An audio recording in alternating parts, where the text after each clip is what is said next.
I suspected something was off, but I really hoped I was wrong. Megan and I had been married for 7 years and had 2 boys, ages 4 and 6. I had a solid job in upper management at a tech company, and Megan was eager to work, which I had no issue with.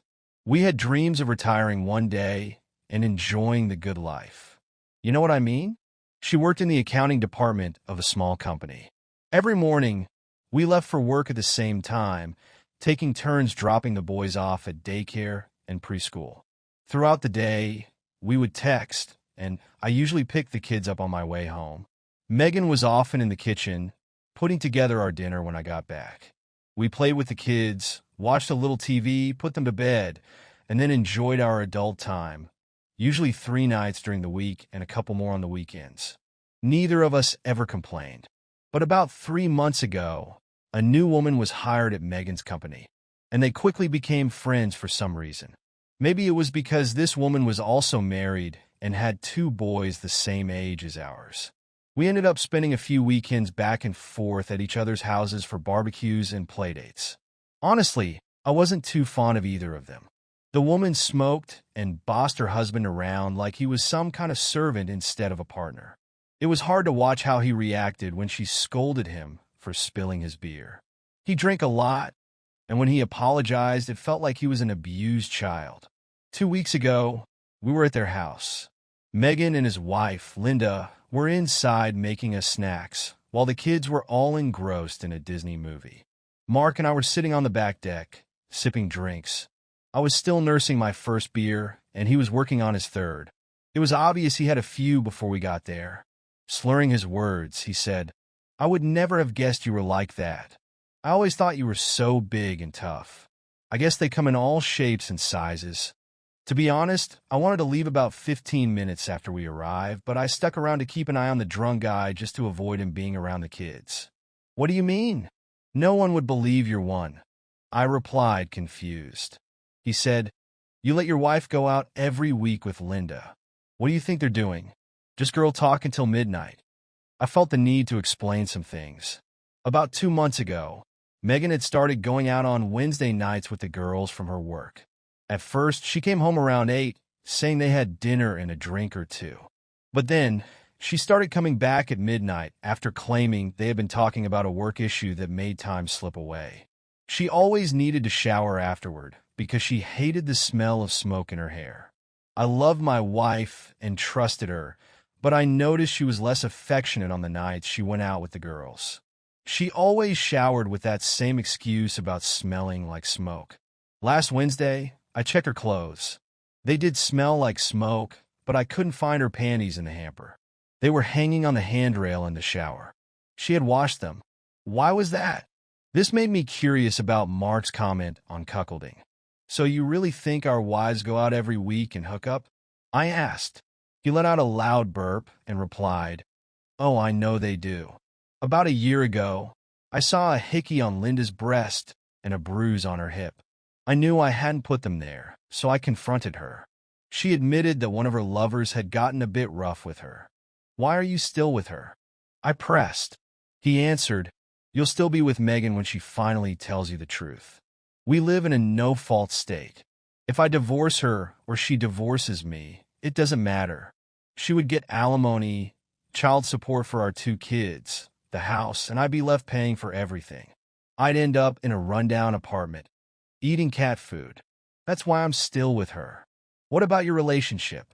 Do you still have intimacy with her, knowing she's unfaithful?" I asked. He smirked. "Oh, hell yes. That's part of the deal. I'm with her whenever she wants me. Even after she's been out, I think she enjoys having that power." "How can she make you do that?" I asked. "I told you, if I don't do what she wants when she wants it, she'll divorce me. Cat food, remember? So, how often does she go out?" I inquired. "A couple of times a week. Megan only goes out with her once a week. The other nights, we're home together," I replied. "That will change," he warned. "She'll start going to parties. At first, she'll say it's a baby shower or a wedding shower. She'll have a good excuse for being gone until 2 or 3 in the morning. Then she'll come home with a headache, or she'll say it's her period, or that she's just too tired for a few days. Just wait and see." Around that time, the women came out on the deck, so the conversation stopped. A couple of hours later, we were back home. Megan was busy with the boys while I retreated to my man cave to work on the computer. That night, it was me who felt too tired. When I finally crawled into bed, I was anything but the wait and see type. As Mark had suggested, Wednesday rolled around and I received a text saying Megan and the girls were going out and she might be late getting home. After feeding the boys and putting them to bed following some boring TV, I wrapped up my work in my man cave. Then, I settled in the living room to wait for Megan. It was 12:15 a.m. when I heard her key in the door. As she entered the room, I flipped on the light, and she nearly jumped out of her skin. "Damn, David, you scared me. What are you doing up at this hour?" "Waiting for you to come home from the Mandingo Club. Did you manage to hook up with a black bull?" I asked, my tone sharp. "What are you insinuating? That I'm cheating on you?" She shot back defensively. "We just had dinner, then got to talking. Don't even start lying. You know what I do for a living. I know exactly where you were and what you were doing." At that, she smiled, one of those wicked, evil smiles I recognized all too well. "So what? There's nothing you can do about it. If I want to have every black banana in the city, you'll just have to deal with it. This is a no-fault state. Divorce me, and I'll get alimony and child support for our 2 kids. You'll pay the house note and the kids' tuition. You might get to see your boys once a month, if you're lucky. I'll move one of my bulls in here to help with the kids, and there's nothing you can do about it. You'll end up in a crummy little apartment eating tuna out of a can. So just get over it. Anyway, this is probably just a passing fantasy for me. Maybe a year or 2, and I'll be done with my fascination with big black bananas. Then we can get back to the life we planned. Now I'm going to take a shower and get ready for bed. You better be there when I get there." That little speech sounded rehearsed, likely prepared for her by Linda. I got up, turned off the light, and walked upstairs. She didn't try to kiss or hug me that night. I spooned with her, but there were no sloppy seconds or black cream pies. The next morning, things returned to normal. I didn't want to upset the boys any more than necessary before she left for work in a few weeks. Megan told me she was going to a baby shower Saturday night with Linda. I couldn't help but grin at her. "You've never been a good liar, Megan. If I have to accept you being with a bunch of black guys, you should at least tell me the truth about where you're going. One of Linda's black friends is having a party, and I'm invited. I'll be home around 3 a.m., she replied. "See? That wasn't so hard, was it?" I answered. "David, I love you and I always will. This is just something, a fantasy. Nothing more." "Megan, I've had plenty of fantasies over the years, but I never acted on them. I know this is cheating, not just on me and our marriage vows, but also on the boys. I have to put up with it because of the laws in this state. But it is cheating. I think you better change your attitude. Things can get a lot worse for you," she shot back. "I'm trying. I just need some time. This is all so different for me, but I'm getting there little by little," I answered. "See you later." She left with a smile, thinking I was on my way to becoming her cuckold. She couldn't be more mistaken. I took off early and swung by her favorite lingerie store in the mall. When she returned home, I treated her like a queen. I ran her a bubble bath and laid out the new lingerie on the bed. She was excited. I made a big deal of helping her dress, then had her walk around the room posing like a runway model. I told her how much I loved her and that we could work things out. She responded by attacking me, smothering me with kisses, and then giving me an incredible blowjob. After I came for the 4th time that night, we decided to call it quits. I figured I had enough footage recorded that I could edit it down to maybe 20 minutes featuring just her. I'd blur out my face. On Saturday night, I watched her get ready for the party. She was definitely going to be a hit. I recorded her dressing, thinking I could use that as well. She air-kissed me when she heard the horn honk. "Don't wait up," she shouted excitedly as she walked out the door. The boys were already tucked into bed, so I headed straight to my man cave. I had a mountain of work waiting for me. It was nearly 5 a.m. when I heard her stumbling up the stairs. "David, come help me, please." "Sure thing, baby. Rough night." I replied, knowing full well what she meant.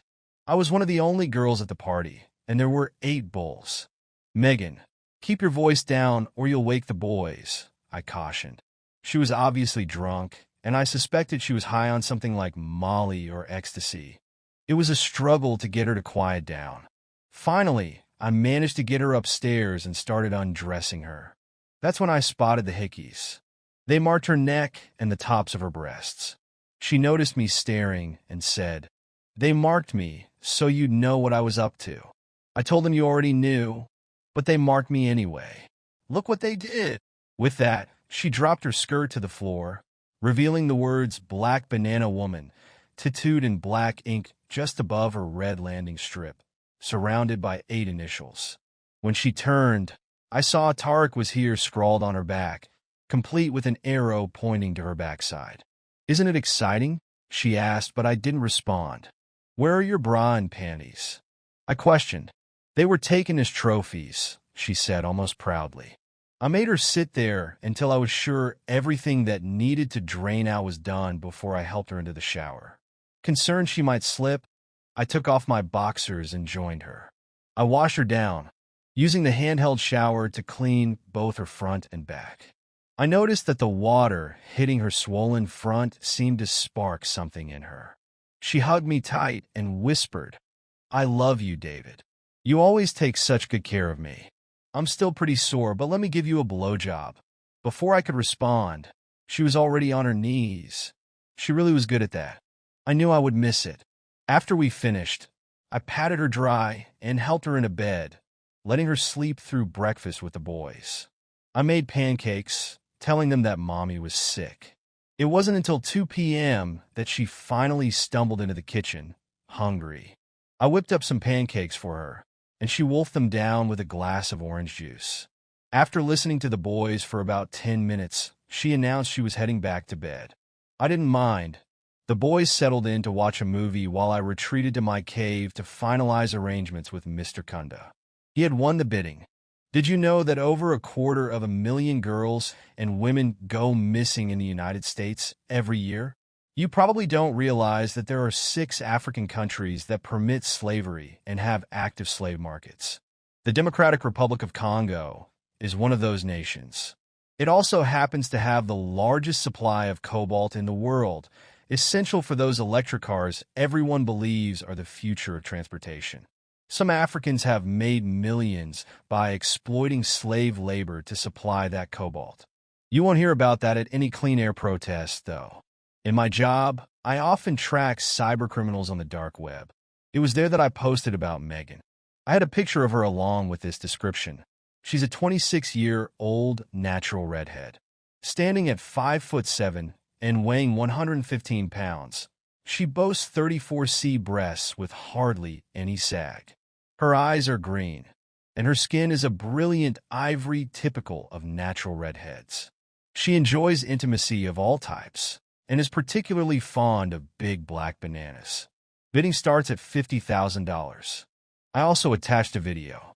I closed the bidding when it reached $115,000 and contacted her new owner.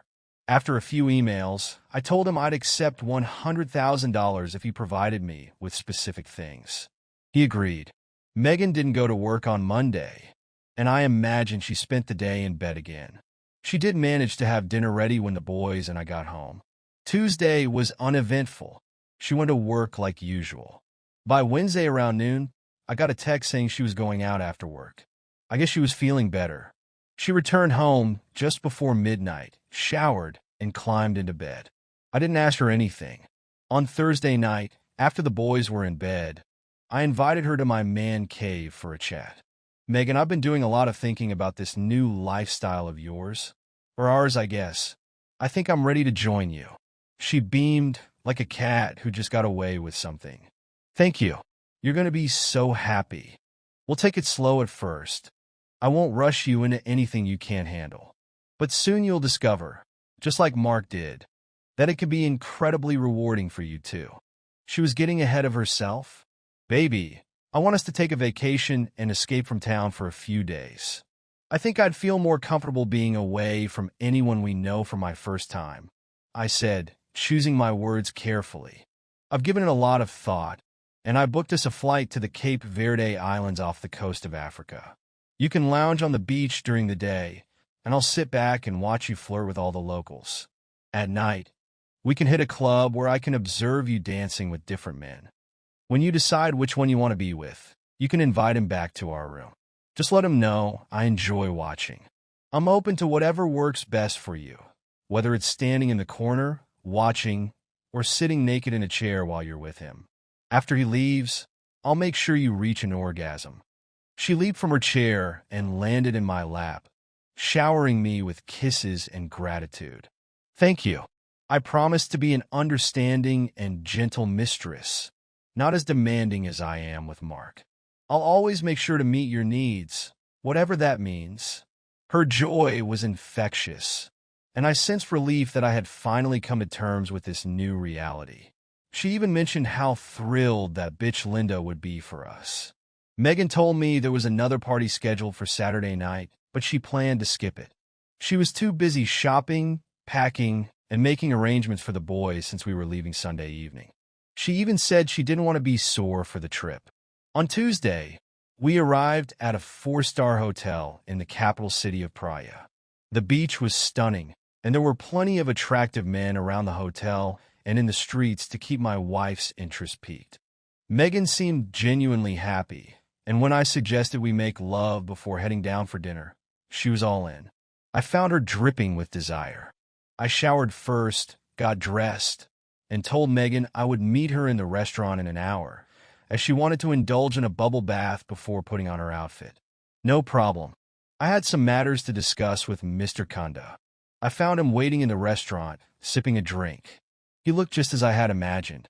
At 40 years old, he stood around 6'4" tall and weighed about 240 pounds, his head shaved clean. He rose as I approached, and we shook hands. The two men with him were introduced as his personal security. He wore an Italian suit that likely cost him $5,000, complemented by a watch worth at least $15,000.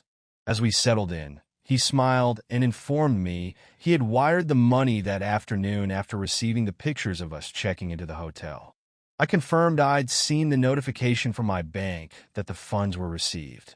He proposed a scenario for the evening that I readily agreed to. Just as I was finishing my drink, Megan walked into the restaurant. She looked absolutely stunning. "Introduce me to your friends," she said, flashing a smile at Mr. Kunda. He stood as she approached, taking her hand. "I'm Nathan Kunda. These two are part of my security team." He pulled out her chair, and she sat down gracefully. David told me his wife would be joining him for dinner, but I had no idea I would meet such a lovely creature. "You are by far the most beautiful woman I have seen since arriving here." Megan's eyes were locked on his. "Why, thank you, Mr. Kunda. Are you here on vacation like us?" she asked, her curiosity evident. "Both business and pleasure," he replied. "I arrived on my yacht 2 days ago and wrapped up my business this afternoon. I decided to extend my stay for a couple of days, and now that I've met you, I'm very glad I did." "I'm sorry. I don't mean to interrupt your dinner," he added, starting to stand, but Megan placed her hand on his. "No, don't go. Stay and have dinner with us. We'd love to hear more about Africa." He sat back down and raised his hand, snapping his fingers. 2 waiters rushed to the table. "I'll join you, but it's my treat." He ordered something in his native language and dismissed the waiters. Megan was captivated, hanging on to his every word as he spoke about his tribe and his status as the oldest prince in line for the throne. He shared how he had been educated in England and now managed their cobalt mines. Dinner arrived, featuring some kind of fish I didn't recognize. We were finishing up when the band began playing in the club. He invited us to join him, taking Megan's hand and leading her across the lobby into the club. I trailed behind slowly. Once inside, we found a table, and he immediately ordered a round of drinks. It didn't take long before he asked Megan to dance. I might as well have been a piece of furniture, because she never glanced my way. She pressed herself against him on the dance floor, and they swayed for about 15 minutes. When they returned to the table, he mentioned needing to make a phone call, and headed into the lobby. That's when Megan began to speak. This guy is perfect. He's wealthy, well-educated, and hung like a horse. You're going to love watching me. I'm going to go wild when that black snake slithers its way into my womb. Once he gets back, I'm going to invite him up to our room and explain that you like to watch, so you'd better behave. David, if you mess this up for me, I'll have him and his bodyguards rough you up. Understand? I get it. I won't be a problem, I replied. She had shifted from threatening my financial stability to outright physical harm. I assured her I would play my part. In all our years together, I had never heard Megan speak like this before. He returned to the table and took a seat. Any problems? She asked. No, nothing like that. Just something I needed to handle back home before it gets too late, he replied. Why don't we take this party to our room? My woman can be quite direct. He looked in her eyes and asked about me. He won't bother us? He likes to watch, she answered confidently.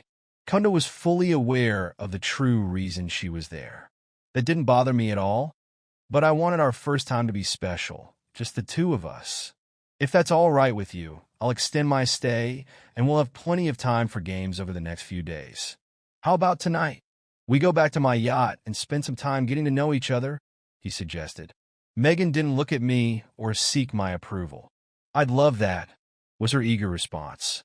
There was no goodbye kiss or even a glance in my direction as he took her hand and led her out into the lobby. That was the last time I saw my wife, Megan. After they left, I finished my drink, watching the dance floor filled with elegantly dressed men moving with white tourists. I had zero regrets about what I had done. The $100,000 would go into a college fund for our boys. I returned to our room and packed up all of Megan's belongings into her 2 suitcases. Just as I was finishing, there was a knock at the door. I expected it. One of Kunda's bodyguards entered, took the suitcases, and handed me an envelope without saying a word before leaving. I spent the rest of the week lounging on the beach and exploring the shops in town. I flew home on our scheduled flight, without Megan, of course. Back at home, I told the boys that Mama had decided to extend her stay on the islands a bit longer. I was postponing the pain for as long as I could. 3 days later, Linda called. I told her the story about Megan running off with a wealthy African man. She didn't believe me, shouting, "What did you do to her?" As I hung up the phone, the next afternoon, she showed up at my door with a black detective. He wanted to know where my wife was and why I hadn't filed a missing person report. She's not missing. The last time I saw her, she left with a black man to spend the night on his yacht. I explained. Before I left, I checked with immigration and found this.